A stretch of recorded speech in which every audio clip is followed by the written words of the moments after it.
زندگی آخر رلا ہی دیتی ہے، پھر چاہے ہم اپنے ماں باپ کے کتنے ہی لاڈلے کیوں نہ ہوں۔ ڈو یو تھنک کہ زندگی واقعی اتنی مشکل ہے؟ بالکل، اصل میں دنیا کی سب سے جو غیر یقینی چیز ہے نا وہ زندگی ہے، اور سب سے یقینی چیز موت ہے۔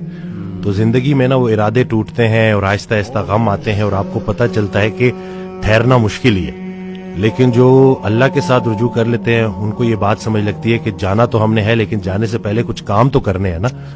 تو وہ جو کام میں مصروف عمل، ابھی ہم بات کر رہے تھے کہ جو اللہ کے کام کر رہا ہے، جو مصروف ہے، تو پھر وہ ان چیزوں کو اپنے اوپر، اس غم کو اپنے اوپر حاوی نہیں ہونے دیتا۔ حضرت واصف رحمۃ اللہ ایک شعر پڑھا کرتے تھے کہ غم بھی گزشتنی ہے، خوشی بھی گزشتنی، کر غم کو اختیار کے گزرے تو غم نہ ہو۔ تو یعنی کہ غم کو قبول کرنا ہے، اس کو ریڈ کرنا ہے، اور اس میں نا بڑا لیسن ہے۔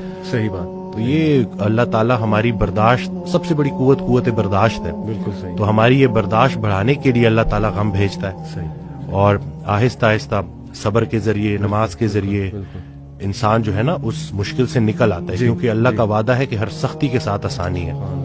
تو سختی کے بعد آسانی ہے، اور اکثر لوگ جو نا امید ہو جاتے ہیں نا، تو اللہ کی رحمت سے نا امید ہونا اصل میں اپنے مستقبل سے نا امید ہونا ہے۔ ایک آڈیو میں وہ بیان کر رہے تھے حضرت، تو انہوں نے کہا کہ پورا سرنڈر کرنا ہے۔ تو جواب آیا کہ حضرت اتنی کمزور صلاحیتوں کے ساتھ پورا سرنڈر کیسے کرو؟ تو انہوں نے کہا کہ تم پورا سرنڈر کرو، تمہاری صلاحیتیں بھی پوری ہو جائیں گی۔ سبحان اللہ۔ تو یہ ہے کہ جب آپ پورا سرنڈر کرتے ہو نا، یہ جو اپنی کارسازی نکالو گے تو کارساز کی کارسازی سمجھ آئے گی نا۔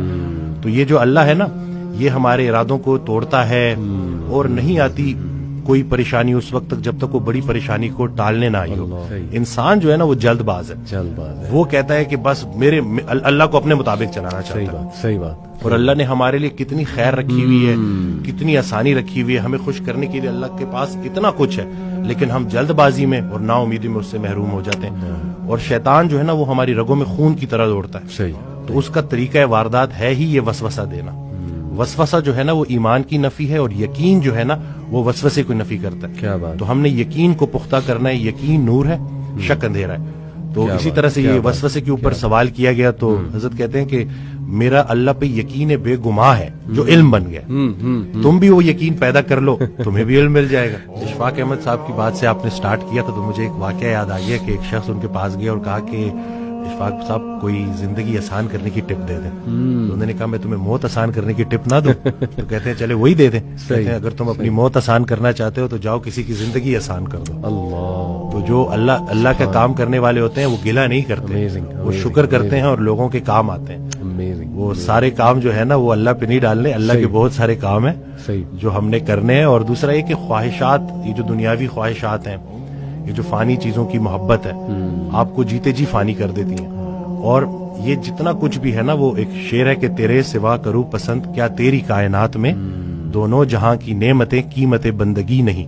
تو اللہ جو ہے نا اس کو ہم نے کسی چیز، کسی لالچ سے ہٹ کے صرف اللہ کیونکہ عبادت کے لائق ہے اور اللہ خالق ہے، اور ہم نے اپنے حالات کو نہیں دیکھنا، بس ہم نے ماننا ہے۔ امیر انسان اگر اللہ سے دور ہے تو امیری اس کے لیے آزمائش ہے، غریب انسان اگر اللہ سے دور ہے تو غریبی اس کے لیے آزمائش ہے۔ بلکہ وہ ایک آڈیو میں ارشاد فرماتے ہیں کہ جو غریب ہے نا وہ بھی غنی ہو سکتا ہے، وہ غریب غنی ہے جس کی امیر کے مال پہ نظر نہیں۔ تو اب وہ دیکھیں نا کہ کتنا آسان ہے ہمارے لیے نا، لیکن یہی ہے کہ اس کو پریکٹس کرنا۔ اور پھر یہی ہے کہ جو کامیابی کا ہم نے جو ایک معیار رکھ دیا ہے وہ صرف یہی ہے کہ بینک بیلنس اور یہی سب کچھ۔ تو انسان بھی بیچارہ نا بڑے بڑے گھر بناتا ہے اور سوتا اسی ایک چھوٹی سی تنگ سی جگہ پہ ہے، بستر پہ، جتنی اس نے قبر میں سونا ہے۔